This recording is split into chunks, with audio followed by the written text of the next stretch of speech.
Olá, meu amigo, minha amiga, que sempre acompanha as nossas videomensagens bíblicas, nossas videomensagens de assuntos referentes às religiões.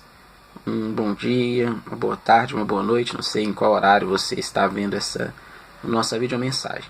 Mais um saudoso abraço a cada um.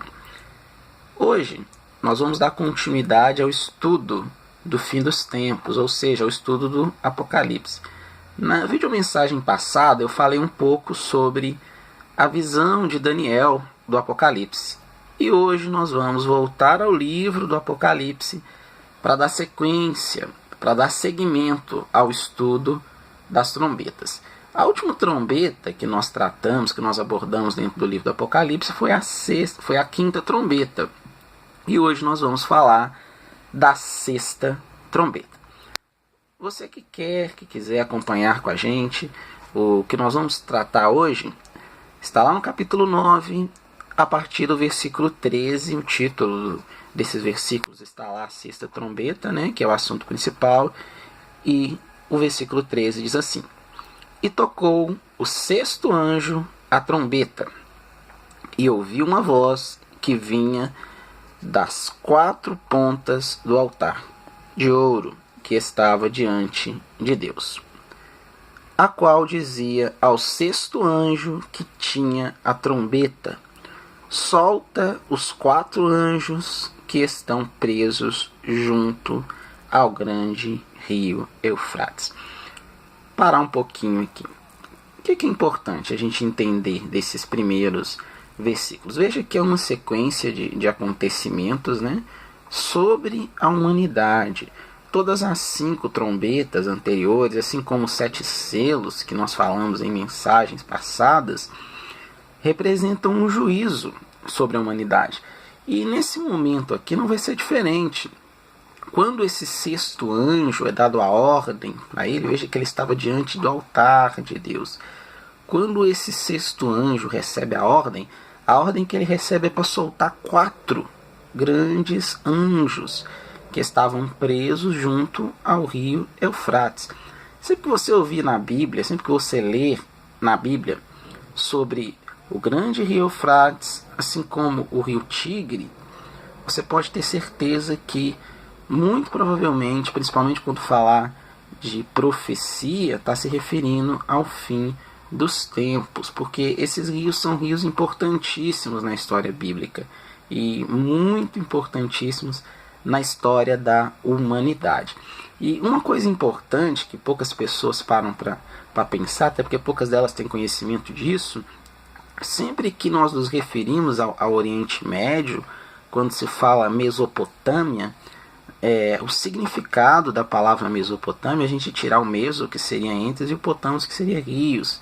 Então, toda a história bíblica ela se dá na região da Mesopotâmia, que significa entre rios. Então, quando fala que esses 4 anjos eles estavam presos junto ao grande rio Eufrates, é como se dissesse que esses 4 anjos já estivessem preparados no local principal da história bíblica. E aí nós vamos ler um pouco mais na frente, vocês vão ver que eles estavam preparados para o dia, para o mês, para o ano, para a hora. Ou seja, eles foram única e exclusivamente preparados para esse momento de juízo contra os homens. Então eu queria que vocês acompanhassem comigo a continuação.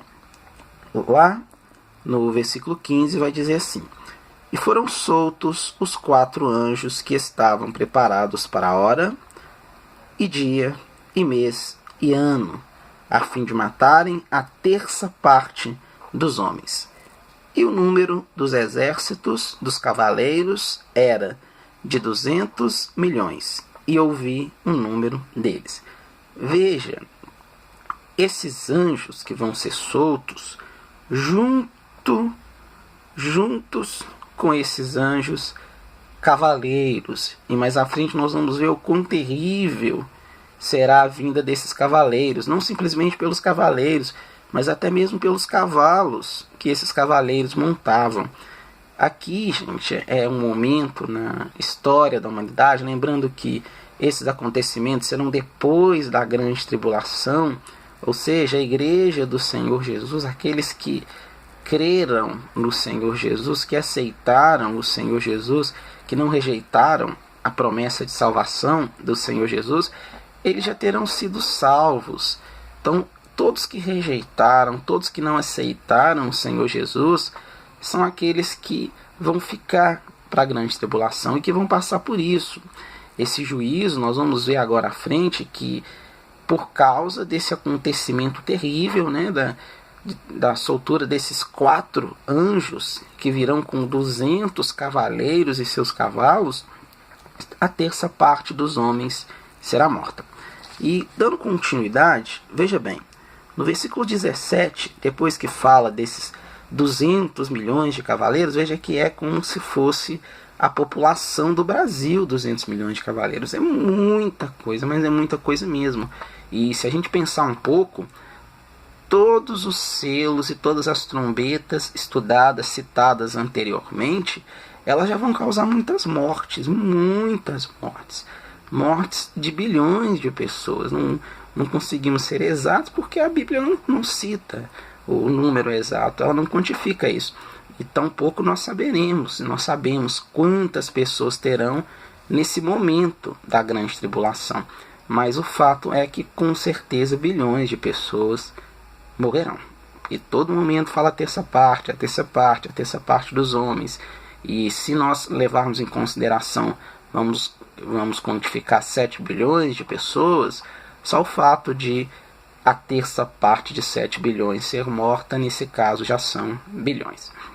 Dando continuidade no versículo 17, diz assim: E assim vi os cavalos nesta visão, e os que sobre eles cavalgavam tinham couraças de fogo, de jacinto e de enxofre, e a cabeça dos cavalos era como cabeça de leão, e da sua boca saía fogo e fumaça e enxofre. O que tem de importante nesses 3 itens? Primeiro fala que eles tinham, couraças de fogo, de jacinto e de enxofre.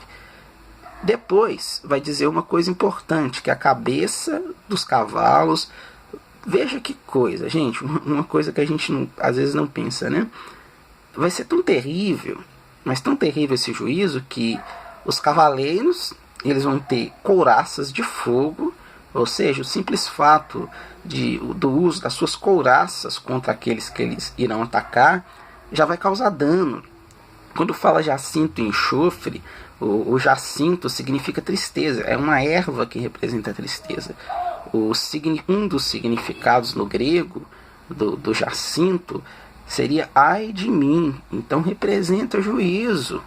Não é à toa que o jacinto, junto com o enxofre, junto com o fogo, que também representa juízo, o enxofre ele representa uma dor, mas uma dor grande, e o cheiro do enxofre, assim como o poder do enxofre, mais que o enxofre hoje seja utilizado até mesmo para fins medicinais, misturado com outros elementos, mas o enxofre ele tem poder de causar muitas doenças, inclusive câncer, edema pulmonar, problemas de pele e assim sucessivamente.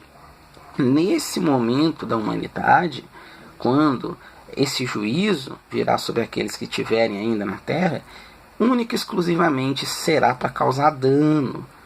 Aí uma coisa importante, olha como que é a cabeça desses cavalos. A cabeça desses cavalos é como de leões, e eles têm caudas. Uma coisa que é importante, que vai falar, e eu gostaria que vocês acompanhassem comigo, quando fala que tinham cabeça de leão, vai falar uma coisa importante, que saía fogo da sua boca. Ou seja, não tem para onde fugir. Não existe e não existirá exército no mundo, poder no mundo capaz de combater, capaz de confrontar esse exército de 200 milhões de cavaleiros e seus cavalos. Porque até os cavalos são super equipados, até os cavalos têm um poder terrível de destruição e virão com juízo sobre aqueles que não aceitaram, sobre aqueles que rejeitaram a salvação em Cristo Jesus.